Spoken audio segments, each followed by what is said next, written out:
Sad sam sam. O, kakav podlac. Kakav niski rob sam ja.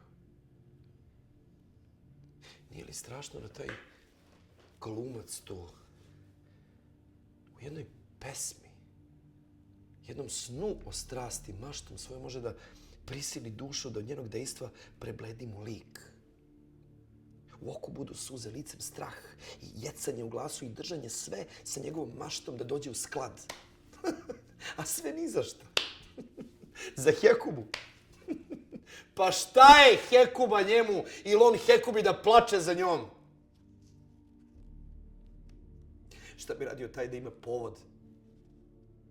Pobuda za bol ko ja. Potopio bi scenu suzama. Jezivom reči cepo svetu sluh da kriv poludi, nevin da pobledi, neprosvećen da se zbuni, da čula samog sluha i vida se zgroze.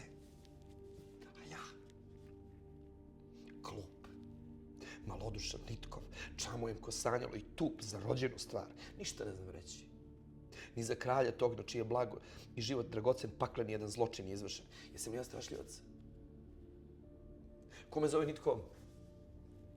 Kome po temenu lupa, čupa mi bradu, duva mi u lice, za nos me vuče.